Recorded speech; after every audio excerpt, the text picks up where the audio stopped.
വികസന സദസ്സ് സംഘടിപ്പിച്ചു. പഴയന്നൂർ LDFന്റെ നേതൃത്വത്തിൽ സംഘടിപ്പിച്ച വികസന സദസ്സിന്റെ ഉദ്ഘാടനം ജില്ലാ പഞ്ചായത്ത് പൊതുമരാമത്ത് standing committee chairperson Deepa S. Nair നിർവഹിച്ചു. ജില്ലാ കമ്മിറ്റി അംഗം PA ബാബു അധ്യക്ഷത വഹിച്ച ചടങ്ങിൽ ജില്ലാ പ്രതിനിധി രമ്യ സ്വാഗതം പറഞ്ഞു. ബ്ലോക്ക് പഞ്ചായത്ത് ആരോഗ്യ വിദ്യാഭ്യാസ standing committee chairman KP Sreejayan, AM Azeez, panchayat assistant secretary Manoj, മെമ്പർമാർ, പ്രവർത്തകർ തുടങ്ങിയവർ ചടങ്ങിൽ പങ്കെടുത്തു. ഈ നവംബർ 1 കേരളപ്പിറവി ദിനം ഒരു ചരിത്ര പ്രസിദ്ധമായ തീരുമാനമാണ് കേരളത്തിലെ ഗവൺമെന്റ് കൈക്കൊണ്ടത്. അതിനുവേണ്ടിയാണ് ഇന്ന് പ്രത്യേക നിയമസഭാ സമ്മേളനം കാലത്ത് ലക്ഷ്യമെത്തി ദാരിദ്ര്യമുക്ത കേരളമായി കേരളത്തെ ബഹുമാന്യായ മുഖ്യമന്ത്രി പ്രഖ്യാപിക്കുകയായിരുന്നു. അതിനോടനുബന്ധിച്ച് ഇന്ന് വൈകുന്നേരം 5 മണിക്ക് തിരുവനന്തപുരം സെൻട്രൽ സ്റ്റേഡിയത്തിൽ ഒരു മഹാപരിപാടിയും സംഘടിപ്പിക്കുകയും നമ്മുടെ കേരളം ഇന്ത്യയിലെ എല്ലാ സംസ്ഥാനങ്ങളിൽ നിന്നും വ്യത്യസ്തമായി അതിദാരിദ്ര്യമില്ലാത്ത ഒരു സംസ്ഥാനമായി മാറുകയാണ്. അത് ഒരു ദിവസം കൊണ്ട് നടത്തിയ പ്രഖ്യാപനമല്ല. കഴിഞ്ഞ 3 വർഷക്കാലമായി കേരളത്തിലെ ഇടതുപക്ഷ ജനാധിപത്യ സർക്കാർ കേരളത്തിലെ അതിദരിദ്ര ജനവിഭാഗത്തെ കണ്ടെത്തുന്നതിന് വേണ്ടി തീരുമാനിക്കുകയും തദ്ദേശ സ്വയംഭരണ സ്ഥാപനങ്ങളിലൂടെ അതിനാവശ്യമായ സർവേ നടത്തി സംഘടിപ്പിക്കണമെന്ന് തീരുമാനിച്ചു. എന്നാൽ പഴയന്നൂർ ഗ്രാമപഞ്ചായത്ത് അധികാരത്തിന്റെ UDF നേതൃത്വത്തിലുള്ള ഭരണസമിതിയിൽ ഇടതുപക്ഷ ജനാധിപത്യ സർക്കാരിന്റെ ഈ പദ്ധതിയെ അംഗീകരിക്കാൻ തയ്യാറാവാതെ പുറത്തേക്ക് നിൽക്കുകയാണ്. അതുകൊണ്ടാണ് പഞ്ചായത്തിന് പുറത്ത് നമുക്ക് ഇങ്ങനെ ഒരു വികസന സദസ്സ് സംഘടിപ്പിക്കേണ്ടി വന്നത്. നിങ്ങൾക്ക് ഓർമ്മയുണ്ടാകും, മുഖ്യമന്ത്രിയും മന്ത്രിമാരും ഉൾപ്പെടെ സഞ്ചരിച്ചുകൊണ്ട് കേരളത്തിലെ 140 നിയോജക മണ്ഡലങ്ങളിൽ നവകേരള സദസ്സ് സംഘടിപ്പിച്ചു. അന്ന് ഈ നവകേരള സദസ്സിന്റെ പരിപാടിയോട് പഴയന്നൂർ ഗ്രാമപഞ്ചായത്ത് നിൽക്കുകയാണ്.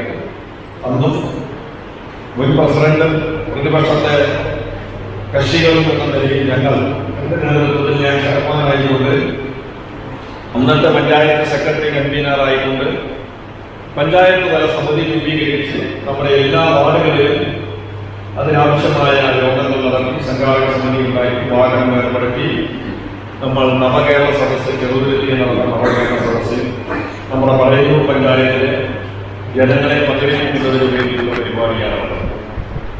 നവകേരള സദസ്സിൽ ജനങ്ങൾ നൽകിയ നിവേദനങ്ങൾ ഒരു നാടായി ലോകത്ത് നമ്മുടെ നാട് മാറാൻ കഴിയും. അതിന് പകരം വെക്കാൻ മറ്റു സംവിധാനങ്ങളൊന്നുമില്ല.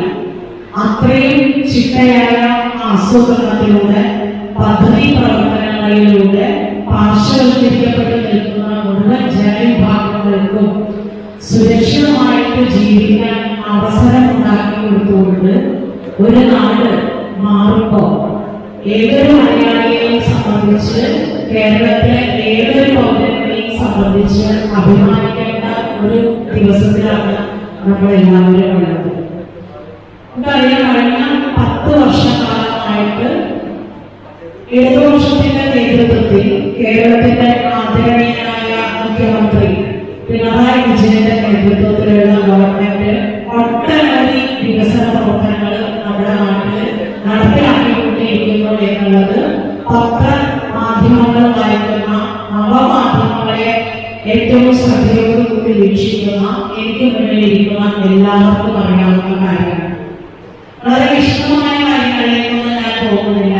പക്ഷെ നമ്മുടെ ചേലക്കര മണ്ഡലത്തിലേക്ക് നമ്മളൊന്ന് എത്തി നോക്കുമ്പോൾ നമുക്കറിയാം, ഇപ്പൊ ചേലക്കര മണ്ഡലത്തിലെ സംസ്ഥാന ഗവൺമെന്റിന്റെ പ്രതിനിധിയായിട്ടുള്ള നമ്മുടെ MLA, അതേപോലെ തന്നെ നമ്മുടെ MP അടക്കമുള്ള ആളുകൾ ഈ ചേലക്കര മണ്ഡലത്തിൽ ആലത്തൂർ മണ്ഡലത്തില് നടപ്പിലാക്കിയിട്ടുള്ള വികസന പ്രവർത്തനങ്ങൾ എന്ന് പറയുന്നത്.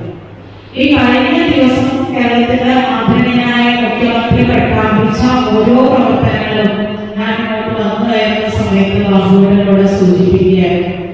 ഞാൻ ഇവിടേക്ക് വന്നത് തൊട്ടടുത്തുള്ള കൊണ്ടാഴി ഗ്രാമപഞ്ചായത്ത് തൃശ്ശൂർ ജില്ലാ പഞ്ചായത്ത് നടപ്പിലാക്കിയ ഒരു അംഗൻവാടിയുടെ ഉദ്ഘാടനം കഴിഞ്ഞാണ് ഞാൻ ഇങ്ങോട്ട് വന്നത്. അപ്പൊ എനിക്ക് തോന്നിയ ഒരു കാര്യം, അവിടെ ഇതുപോലെയുള്ള സദസ്സിൽ ഏറ്റവും കൂടുതൽ പ്രായമുള്ള അമ്മമാരാണ് ഉണ്ടായിരുന്നത്. ആ പ്രായമുള്ള അമ്മമാര് ഇവിടെ പരിപാടി ഇടയിൽ ഇറങ്ങി പോയിരുന്ന സമയത്ത്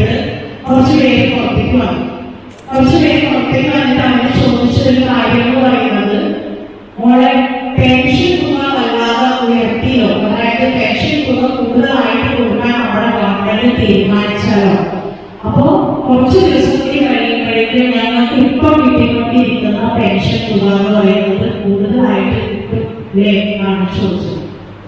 ഇത് ഞാൻ ചോദിക്കാനുള്ള ഒരു കാര്യം എന്ന് പറയുന്നത്, ഇന്ന് ഒരു പക്ഷേ ഈ വികസന എല്ലാം സംഘടിപ്പിക്കപ്പെട്ടിരിക്കുന്നത് നമ്മുടെ ഗവൺമെന്റിന്റെ ഭരണഘടന അനുശാസിക്കുന്ന ഏറ്റവും പ്രധാനപ്പെട്ട ഘടകം എന്നുള്ള രീതിയിൽ പ്രവർത്തിക്കുന്ന, അല്ലെങ്കിൽ സാധാരണക്കാരനോട് ഏറ്റവും അടുത്ത ആളെന്നുള്ള രീതിയിൽ പ്രവർത്തിക്കുന്ന നമ്മുടെ പഞ്ചായത്ത് ഓഫീസിലാണ്. അപ്പൊ ഈ പരിപാടിയിലേക്ക് എന്നെ ക്ഷണിക്കുന്ന സമയത്ത് ബാബുവിടെ പറഞ്ഞു, പഞ്ചായത്ത് ഭരണസമിതി ഈ പരിപാടി നടത്തേണ്ടതാണ് തീരുമാനിച്ചിട്ടുള്ളത്.